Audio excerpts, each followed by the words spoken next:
أعزائنا الطلبة والطالبات حبايب قناة خلي حياتك معنا، أهلا بكم.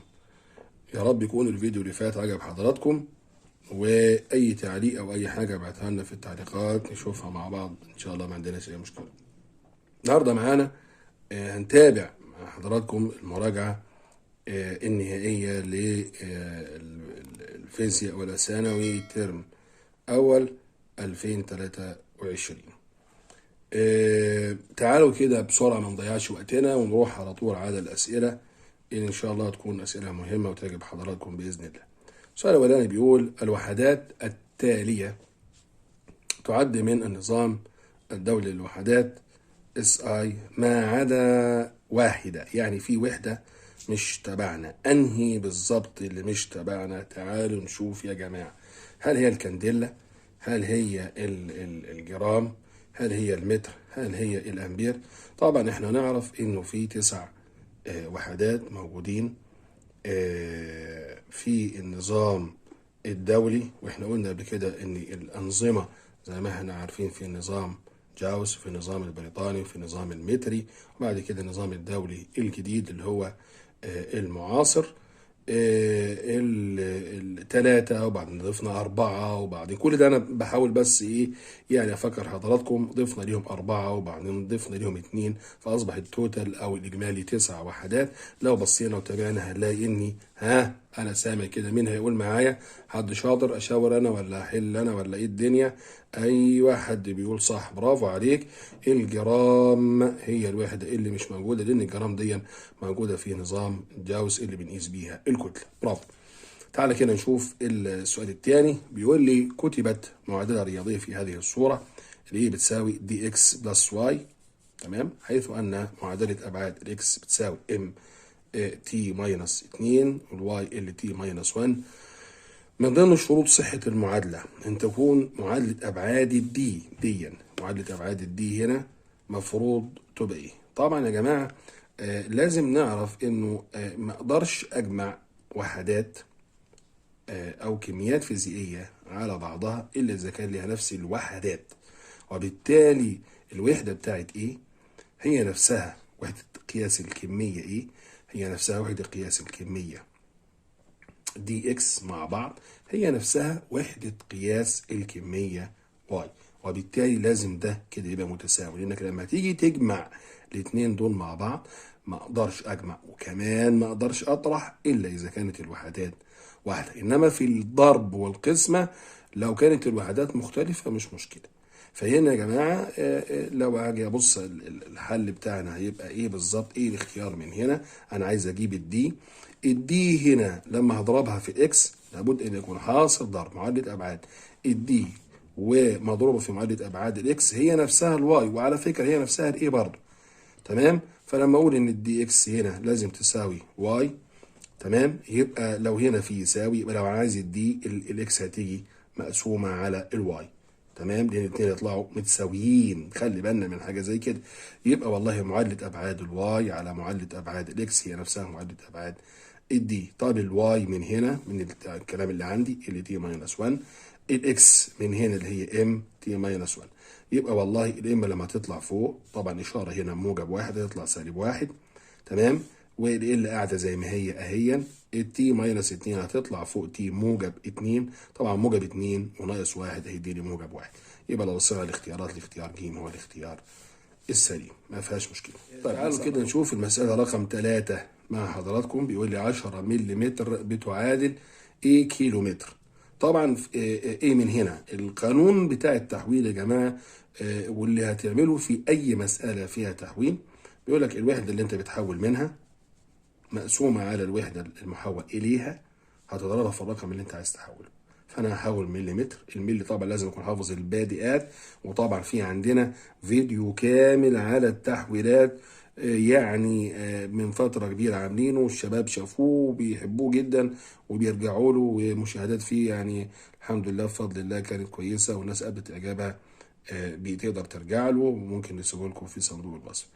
هنا يبقى المليمتر اهي على الكيلومتر، المليمتر 10 أس -3، الكيلو 10 أس 3، تطلع فوق التلاتة -3، يبقى -3 وسالب 3 مع بعض -6، اشارتين وهجمع. تمام، هضربها في 10، هنا 10 اس 1 سالب 6 موجب 1 يديني 10 اس سالب 5.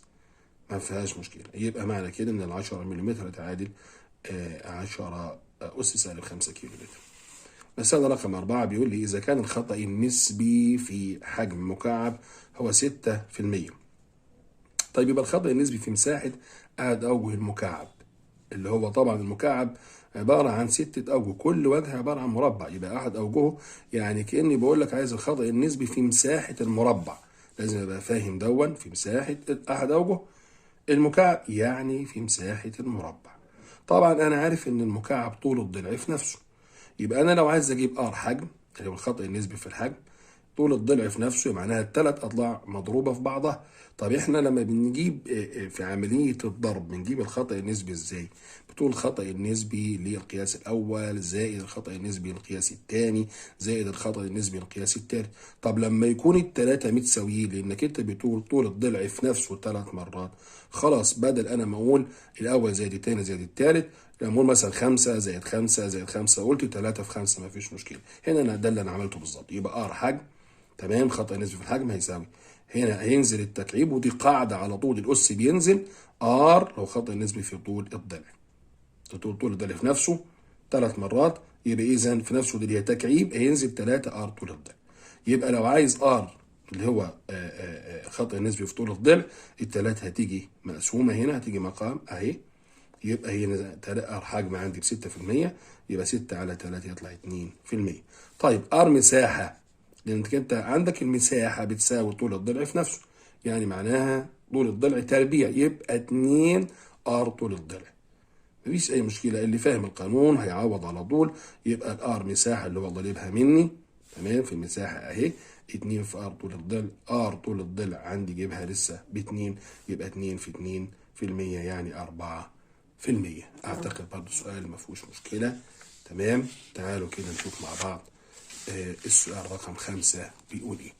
سؤال رقم 5: قيست سرعة سيارة تسير بسرعة منتظمة، وكان السرعة قيمتها 25 زائد وناقص 5 من 10 متر لكل ثانية، وكان زمنها 1 زائد وناقص 1 من 100 ثانية. عايز أجيب المسافة المقطوعة، القوس بتاعها يبقى كام؟ زي ما السرعة هنا والزمن ليهم قوس، برضو المسافة القوس بتاعها يبقى ايه بالظبط؟ طيب ما انا لو بصيت، يعني ايه معنى ان انا اقول انا عايز القوس بتاعها؟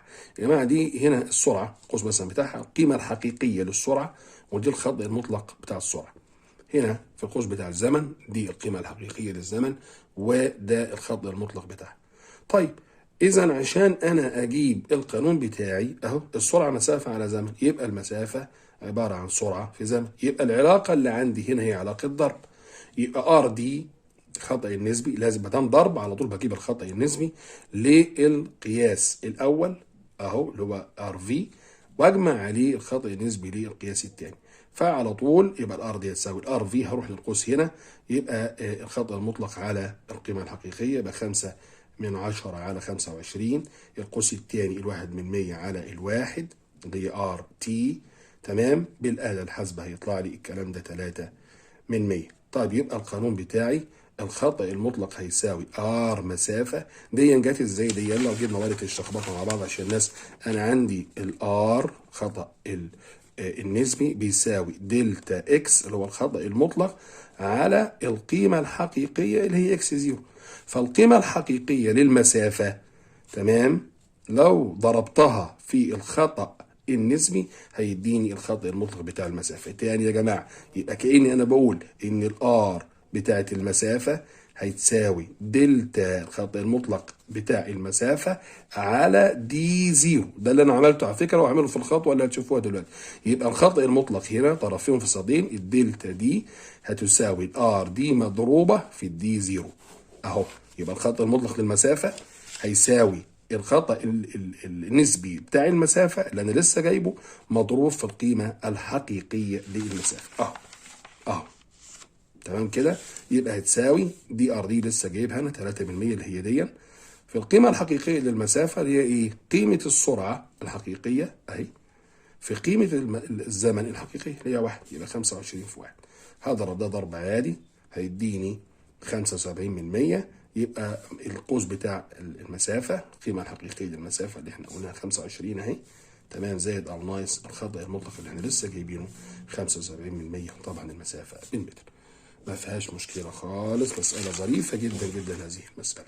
طب نشوف مسألة 5-6 بتقول متجهان متماثلان مقدار كل منهما 10 يونت، 10 وحدة، فإذا كان حاصل ضربهما الاتجاهي 50 يونت. الاتجاهي بتكلم عن ساين سيتا طبعا. فهنا الزاوية بينهما، أنا عايز السيتا دي تبقى بالدرجات بتساوي كام؟ طب أنت بتقول متماثلان، كلمة متماثلان هي معناها إن متساويين، معناها إن الإيه بتساوي بي، على فرض إن المتجه الأول إيه والتاني بي، تمام؟ يبقى المقدار متساوي، يبقى الإيه بي ساين سيتا دي أقول ساين سيتا، هو بيقول لي اتجاه، تمام، هيساوي حاصل الضرب الاتجاه 50. انا بعوض خالص، عندي ما عنديش مشكله خالص، تساوي 50. يبقى الاثنين متساويين، يبقى 10 في 10 اهي 100 ساين سيتا تساوي 50، يبقى ساين سيتا 50، ال 100 هتيجي مقسومه تحت ال 50، ساين سيتا 50 على 100 يعني معناها الصفر هنا يروح مع الصفر، معناها نص ايه الزاويه الجيب بتاعها بنص شيفت ساين، يبقى الزاويه بتاعتي ب 30 درجه، ما فيهاش مشكله. رقم 7 يوضح الشكل متجهان A و B، A و B، A متجه A متجه B، الاثنين متضادين بينهما الزاوية 180، طبعا الزاوية مستقيمة 180 درجة. أي العمليات الآتية يكون ناتج محصلتها صفر إذا كانوا، هنا دي نقطة مهمة جدا جدا اللي بين قوسين دي، إذا كان المتجه A لا يساوي المتجه B، لأن لو أنا قلت المتجه A تمام يساوي المتجه B، تمام، لو في تساوي المقدار، هنا في تساوي في المقدار، تضاد في الاتجاه، يبقى والله لما اطرحهم من بعض خلاص هيديني صفر. لكن هو بيقول لي انا عايز الزاويه بينهم كام. طيب مفيش مشكله، انا هشتغل بكل بساطه، انا فاهم ان ساين 180 ما دام اتجاهي ساين 180 بصفر، يبقى انا هدور هنا فين يا عم الضرب الاتجاهي، هوب اهو، فين الضرب الاتجاهي دي كروس اهي، يبقى دي الاجابه بتاعتي رقم د. ليه؟ لانه الاي مع البي ساين الزاويه ساين 180 بصفر، يبقى الاتجاه متضاد، وقيم الزاويه بتاعتي مش متساويه، قيم المتجهات مش متساويه، لكن ساين ال 180 بيساوي صفر، يبقى في النهايه المحصله بتاعتي بصفر. نمرة 8 جسم يتحرك على محيط دائرة، تمام، الصورة كده واضحة إن شاء الله. نصف قطرها 7 سم، إذا قطع الجسم مسافة 66 سم، فإن عدد الدورات اللي عملها الجسم وإزاحته بتساوي كام؟ طبعا أنت الدورة الواحدة هي محيط، الدورة الواحدة هنجيب الورقة بتاعت الشخبطة هي حالا أهو، لما نقول الجسم بدأ بنقطة وانتهى عند نفس النقطة يبقى عمل محيط دايرة. طب ما المحيط عبارة عن 2 باي ار، وده اللي أنا هعمله دلوقتي، تمام، مع حضرتك أهو. يبقى إذا الدورة الواحدة بتساوي المحيط، ف 2 باي ار، باي ب 22 على 7، نصف القطر مدهوني ب7، فأنا ضرب عادي خالص يبقى 44. طب الدورة الواحدة ب 44، هو بيقول لك إن المسافة اللي هو طول المسار الفعلي 66، طب ما ال 44 مع 66 22، ده الفرق ما بين الاثنين، يعني 22 يبقى عمل نص دورة، يبقى عمل دورة كاملة وكمان نص دورة، يبقى إذا الجسم بتاعي أهو، أدي الورقة بتاعت الشخبطة أهي كده دورة، تمام، وكمان عمل نص أهو، يبقى كأني لو هنا مثلا دي إيه ودي بي. طب طالب مني الإزاحة، الإزاحة بتوصل ما بين البداية والنهاية خط مستقيم، يبقى ده عبارة عن قطر، يعني القطر هنا هيساوي 2 ار، دي 7 ودي 7 على بعض، 2 في 7 أو 7 زائد 7 هيديني 14، ما فيهاش مشكلة. تمام يا جماعة، تعالوا نشوف المسألة اللي بعد كده. بيقول لي إذا كان ميل الخط المستقيم الخط البياني لمنحنى الإزاحة والزمن سالب، الميل سالب، ده معناه إيه؟ هل معناه إن الجسم ساكن؟ هل معناه إنه بيتحرك بالاتجاه المعاكس؟ هل يتباطأ؟ هل يتحرك بسرعة؟ إيه بالظبط؟ طبعا ما ينفعش أختار الجسم ساكن، لأني لو كان الجسم ساكن ما يتحركش، يعني معناها إن الإزاحة هيبقى الخط بتاعي، لو حبينا نجيب ورقة الشخبطة مع بعض، جسم ساكن يبقى أنا بعمل كده كده اهو، يبقى هنا الدي والتي، يبقى والله الازاحه ما بتتغيرش بمرور الزمن، يبقى القصه الاختيار ده مش تبعنا. طيب يتحرك بالاتجاه المعاكس، تمام، ولا يتباطأ؟ هنا تعال نشوف كلمه يتباطأ، يعني معناها ان السرعه بتاعته بتتغير، يعني السرعه بتاعته بتتناقص، بدل سرعه تناقصيه يبقى اذا في عندك تغير في السرعه، يعني في عجله، وممكن تبقى عجله يا اما منتظمه او غير منتظمه، وهتبقى عجله سلبه. هنا يتحرك بسرعه متغيره برضه يبقى معناها عجله، انما انت هنا يتحرك بالاتجاه المعاكس. شايف الرسمه بتاعتنا اهو، معناها ان هو راح مثلا، انت رحت من البيت للمدرسه وراجع تاني، يبقى انت هترجع، هيبقى في الحاله دي الميل بتاعك هيبقى ميل الزاويه اللي بيصنعها الخط المستقيم مع الاتجاه الموجب لمحور. ليه طلع الميل سالب؟ لان الزاويه دي زاويه منفرجه، ما دام التام بتاعي هنا للزاويه المنفرجه هيبقى قيمته سالبه، يبقى الجسم بيتحرك في الاتجاه المعاكس. هي الاجابه السليمه. وبنقول ان الزاويه اللي بيصنعها الخط مع الاتجاه الموجب هتبقى زاويه منفرجه. عشان كده الميل بتاعي يبقى اول ما يقول لي ميل سالب ده معناها ان الجسم بيتحرك في الاتجاه المعاكس. تعال نشوف رقم 10.